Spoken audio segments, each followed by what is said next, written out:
ಎಲ್ಲರಿಗೂ ನಮಸ್ಕಾರ. Welcome to my channel. ಇವತ್ತಿನ ವಿಡಿಯೋದಲ್ಲಿ ವರಮಹಾಲಕ್ಷ್ಮಿ ಹಬ್ಬದ ಪ್ರಯುಕ್ತವಾಗಿ ವರಮಹಾಲಕ್ಷ್ಮಿ ಅಮ್ಮನವರಿಗೆ ಮಾಡುವಂತಹ ನೈವೇದ್ಯ ಪುಳಿಯೋಗರೆ ಯಾವ ರೀತಿಯಾಗಿ ತುಂಬ ಸುಲಭವಾಗಿ ಮಾಡೋದು ಅಂತ ತಿಳಿಸ್ಕೊಡ್ತಾ ಇದ್ದೀನಿ.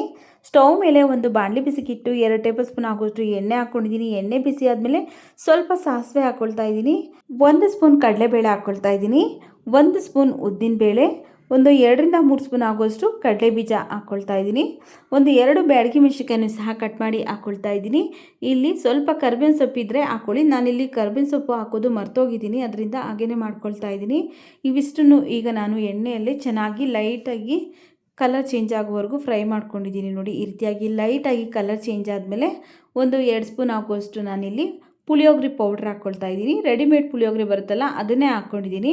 ಹಾಕ್ಕೊಂಡು ಸ್ಟವ್ನ ಲೋ ಫ್ಲೇಮಲ್ಲಿಟ್ಟು ಚೆನ್ನಾಗಿ ಮಿಕ್ಸ್ ಮಾಡಿಕೊಂಡು ಈಗ ಇದಕ್ಕೆ ನಾವು ಒಂದು ನೆಲ್ಲಿಕಾಯಿ ಗಾತ್ರದಷ್ಟು ಹುಣಸೆಹಣ್ಣನ್ನು ನೆನೆಸ್ಬಿಟ್ಟು ರಸನ ತೆಗೆದುಬಿಟ್ಟು ಹಾಕ್ಕೊಳ್ತಾ ಇದ್ದೀನಿ. ನೋಡ್ಕೊಳ್ಳಿ, ನಿಮಗೆ ಕ್ವಾಂಟಿಟಿ ಎಷ್ಟು ಮಾಡ್ತೀರಲ್ಲ ಅಷ್ಟು ಮೇಲೆ ನೀವು ಹುಣಸೆಹಣ್ಣಿನ ರಸ ಹಾಕ್ಕೊಳ್ಬೋದು. ನಾನಿಲ್ಲಿ 2 ಸ್ಪೂನ್ ಅಷ್ಟೇ ಹಾಕಿರೋದ್ರಿಂದ ಒಂದು ನೆಲ್ಲಿಕಾಯಿ ಗಾತ್ರದಷ್ಟು ಹುಣಸೆಹಣ್ಣನ್ನು ನೆನೆಸ್ಬಿಟ್ಟು ರಸ ಹಾಕ್ಕೊಂಡಿದ್ದೀನಿ. ಈಗ ಸ್ಟವ್ನ ಲೋ ಫ್ಲೇಮಲ್ಲಿಟ್ಟು ಚೆನ್ನಾಗಿ ಮಿಕ್ಸ್ ಮಾಡಿಕೊಂಡು ಎಣ್ಣೆ ಬಿಟ್ಟಾದಮೇಲೆ ಈಗ ಫಸ್ಟೇ ಉದ್ರುದ್ರಾಗಿ ರೆಡಿ ಮಾಡ್ಕೊಂಡಿರುವಂತಹ ಅನ್ನ ಹಾಕ್ಕೊಂಡು ಚೆನ್ನಾಗಿ ಮಿಕ್ಸ್ ಮಾಡ್ಕೊಳ್ತಾ ಇದ್ದೀನಿ.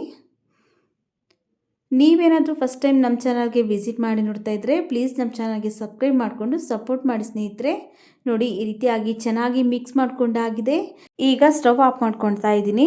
ನೋಡಿದ್ರಲ್ಲ ಯಾವ ರೀತಿಯಾಗಿ ವರಮಹಾಲಕ್ಷ್ಮಿ ಅಮ್ಮನವರಿಗೆ ನೈವೇದ್ಯವಾಗಿ ಮಾಡುವಂತಹ ಪುಳಿಯೋಗರೆ ಯಾವ ರೀತಿ ಮಾಡೋದು ಅಂತ. ವಿಡಿಯೋ ಇಷ್ಟ ಆಗಿದ್ದರೆ ವಿಡಿಯೋಗೆ ಲೈಕ್ ಮಾಡಿ, ವಿಡಿಯೋವನ್ನು ಶೇರ್ ಮಾಡಿ, ನಮ್ಮ ಚಾನಲ್ಗೆ ಸಬ್ಸ್ಕ್ರೈಬ್ ಮಾಡಿ ಸಪೋರ್ಟ್ ಮಾಡಿ.